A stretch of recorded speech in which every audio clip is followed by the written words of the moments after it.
স্বাগত জানাই শুভদর্শনী হেলথ টক পডকাস্টে, আপনার নির্ভরযোগ্য স্বাস্থ্য সচেতনতার সঙ্গী।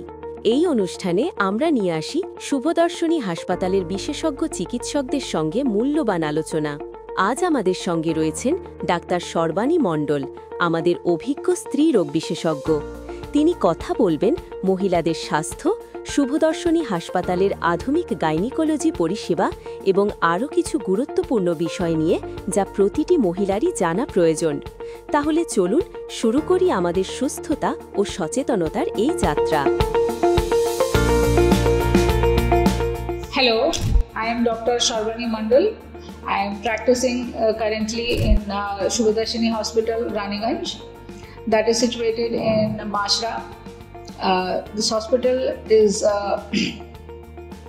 currently running for last 1 year very successfully because it has got all the well-equipped and up-to-the-mark setup, both in OT, OPD and IPD. We have the state-of-art laboratories and diagnostic parts. আমি as a gynecologist আপনাদের কাছে কিছু information, কিছু knowledge share করতে চাই। সেটা হচ্ছে আপনারা গাইনোকোলজিস্টকে একজনকে দেখাতে আসা সবসময় এরকম নয় যে কখনো কিছু অসুবিধা হলো তখনই আসতে হবে। ফর রুটিন চেক আপও আপনারা আসতে পারেন। তার কারণ আমরা নিজেরা অনেক সময় সব কিছু বুঝে উঠতে পারি না যে আমাদের কোন সমস্যাটা হচ্ছে, সেটা অ্যাকচুয়ালি সমস্যা কিনা, ডাক্তারের কাছে যাওয়া দরকার কিনা। তো একটা রুটিন চেক আপ সবসময় অ্যাপ্রিসিয়েবল।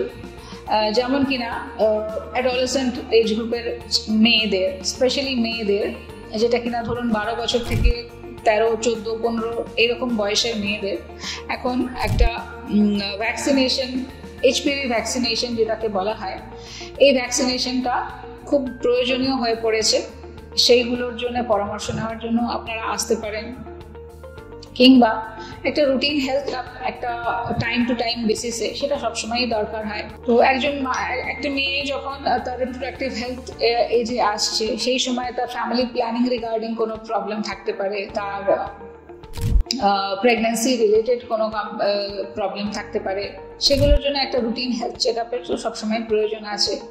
এবং যখন একজন মানুষ, একটি মেয়ে যখন তার মেনোপজাল এজের দিকে যাচ্ছে, সেই সময়ও তার অনেকটা সাপোর্ট দরকার হয়, যেটা কিনা আমরা অনেকাংশেই জানি না যে আমাদের ঠিক কী রকম সাপোর্টের দরকার পড়ে থাকে।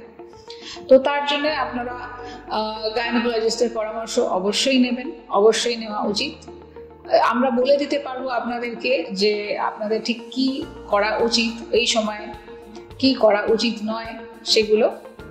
প্লাস আমরা আজকালকার দিনে এটা ভীষণভাবেই আমাদের প্রত্যেক দিন প্রায় ওপিডিতে বলতে পারেন আমি এরকম পেশেন্টদেরকে দেখছি, যাই হচ্ছে কি অ্যাডোলেসেন্ট গ্রুপ, যেটা কিনা খুব কম বয়সী মেয়েরা, যে একটা ভীষণভাবে একটা প্রবলেমের মধ্যে দিয়ে সাফার করছে যাচ্ছে। সেটা হচ্ছে পিসিওডি বলে একটা সিমটম আছে, আপনারা নিশ্চয়ই শুনে থাকবেন।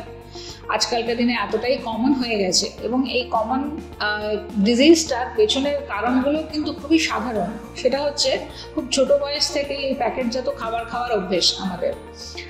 ছোট বাচ্চাদের বায়না করছে, চুপ করানোর জন্য আমরা দিয়ে দিলাম এক প্যাকেট চিপস কিনে, কিংবা একটা চকলেট কিনে দিয়ে দিলাম, কিন্তু এটা যে কতটা ক্ষতি করছে সেটা আমরা ডে টু ডে যারা প্র্যাকটিস করছি এই সমস্ত জিনিসগুলো নিয়ে, আমাদের পক্ষে জিনিসটা অ্যাসেস করাটা খুব সহজ। কারণ আমাদের কাছে এই সমস্ত পেশেন্টগুলো আমরা প্রত্যেক দিন দেখছি, খুব কম বয়সে 13, 14, 15 বছর বয়সে প্রায় পেশেন্টরা আসছে তাদের মেনস্ট্রুয়াল ইরেগুলারিটি নিয়ে, যেটা কিন্তু আজ থেকে ডাউন দ্য লাইন 10 বছর আগেও এতটা দেখা যেত না প্রবলেমগুলো, যেটা কিনা আজকের এই বলতে পারেন 2020 থেকে 25 সালের মধ্যে থেকে এই জিনিসটা খুব অনেকটাই চেঞ্জ হয়ে গিয়েছে। এত কম বয়সে মেয়েদের পিরিয়ডসের প্রবলেম শুরু হয়ে যাচ্ছে।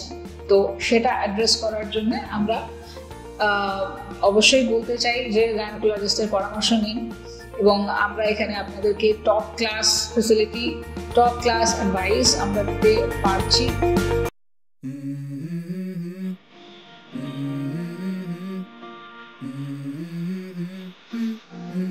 Let's go.